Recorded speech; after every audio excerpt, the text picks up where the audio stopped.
ভাতা নয়, ভাত চাই, কর্মসংস্থান চাই, মহিলাদের সুরক্ষা চাই, সেটা দিতে পারবে বিজেপি। রবিবাসরীয় প্রচারে বললেন শিবপুর বিধানসভা কেন্দ্রের বিজেপি প্রার্থী রুদ্রনীল ঘোষ। আজ বালিটিকুড়ি সদানন্দ মঠে পুজো দিয়ে রবিবাসরীয় প্রচার শুরু করলেন রুদ্রনীল। তিনি বলেন, হাওড়ার পুর পরিষেবা বেহাল, রাস্তা খারাপ, অল্প বৃষ্টিতে জল জমে যায়, পানীয় জল পর্যাপ্ত নয়। জিতে আসার পর সমস্ত সমস্যার সমাধানে অগ্রাধিকার দেওয়া হবে। পাশাপাশি তিনি বলেন, এখানকার বিধায়ক মনোজ তেওয়ারির নামে এত অভিযোগ যে দল তাকে এখান থেকে তাড়িয়ে দিয়েছে। আর বালির বিধায়ক সম্পর্কে তার দলেরই প্রার্থী ক্ষমা চেয়ে প্রচার শুরু করেছেন।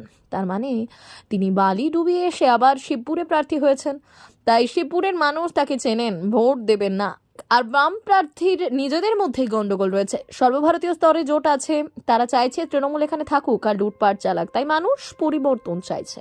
মমতা বন্দ্যোপাধ্যায় দলের ভাত কাপড় বন্ধ হয়ে যাবে দেখে তারা মূল যে রোজগার কারখানা বন্ধ করেছেন। আমরা একটাই কথা বলছি, রোজগার চাই, বিজেপি তাই। কলকারখানা চাই, বিজেপি তাই। বেকার যুবকদের শুধু ভাতা নয়, তাদের কর্মসংস্থান চাই, তাদের হাতের কাজ শিখিয়ে স্বনির্ভর করা চাই, বিজেপি তাই।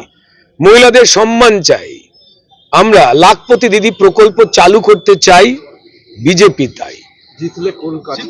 দেখুন, সবার আগে এই পুলিশ, ক্রিমিনাল এবং এই প্রশাসনিক দপ্তরের যে আঁতাত, যা দিয়ে লুটটা চলছে সাধারণ মানুষের। সামান্য বৃষ্টিতেই আজকে হাওড়া রামরাজাতলা চত্বর, আমি আজকে বাল্টিকৃতে রয়েছি, সেই গলিগুলো ভেসে যাচ্ছে। এমনটা তো হওয়ার কথা ছিল না। সবার আগে নিকাশি ব্যবস্থার সমস্যা কি করে করা যায়, অপরিকল্পিত রাস্তা, ক্ষতবিক্ষত রাস্তা, ড্রেন যেটা রোগের উৎস, ময়লা পরিষ্কার, সেইগুলোর দিকে নজর দেওয়া। এবং অবশ্যই ভাবে এই ক্রিমিনালদের যে ঘেরাটোপ, মানুষকে কথা বলতে দেব না, ড্রাগ বেচবো, নেশার বস্তু বেচবো, যুব সমাজকে শেষ করে দেব। সাধারণ মানুষ এই দাবিগুলো তুলেছেন।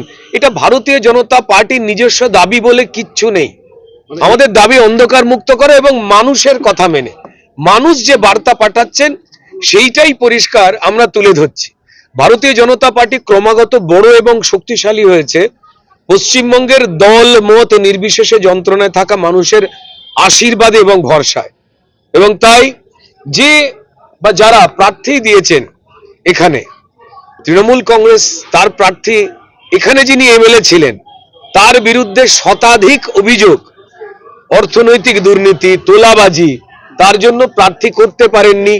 তাদের এই শিবপুরের যিনি এমএলএ ছিলেন তাকে পালাতে হয়েছে, দল তাকে তাড়িয়ে বেঁচেছে। তার বদলে যাকে নিয়ে এসেছেন আমিনা, তিনি বালির বিধায়ক ছিলেন, তার বিরুদ্ধে প্রচার করছেন তার দলেরই নতুন টিকিট পাওয়া কৈলাস মিশ্র। তিনি বলছেন, এর আগে আমাদের তৃণমূলের বিধায়ক বালিতে যা অপকর্ম করেছেন, যা কাজ করেননি মানুষের, তার জন্য আমি ক্ষমা চেয়ে প্রচার শুরু করছি। তো তাহলে যিনি একটা বিধানসভাকে ডুবিয়ে এসেছেন, তার পাশের বিধানসভা শিবপুর কি সে খবর জানে না? শিবপুরের মানুষ জানে না? তো তাই তারা ভারতীয় জনতা পার্টিকে ভোট দেবেন। আর দ্বিতীয় জায়গা হচ্ছে, বামেদের যে প্রার্থী রয়েছে সেই নিয়ে বামেদের মধ্যেই মতানৈক্য। তারা জানেন যে বামের এই যে ভোট, সিপিএম বিরোধিতা করছে ফরওয়ার্ড ব্লকের যিনি প্রার্থী রয়েছেন, এবং তার সঙ্গে সঙ্গে বামেদের ভোট দেওয়া মানে কেন্দ্রে যে এই তৃণমূল, বাম এবং কংগ্রেসের জোট, সেই জোটকে ভোট দিয়ে তৃণমূলের আবার চুরি যাতে হতে পারে সেই বন্দোবস্ত করে দেওয়া।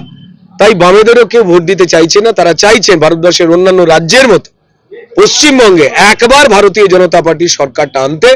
আমাদের দৃঢ় বিশ্বাস রয়েছেন যারা আলোর পক্ষে, যারা অন্ধকার বা অশুভের পক্ষে নয়, সেই মানুষেরা তারা অবশ্যই দল মত ভুলে ভারতীয় জনতা পার্টির উপরই আস্থা রাখবেন।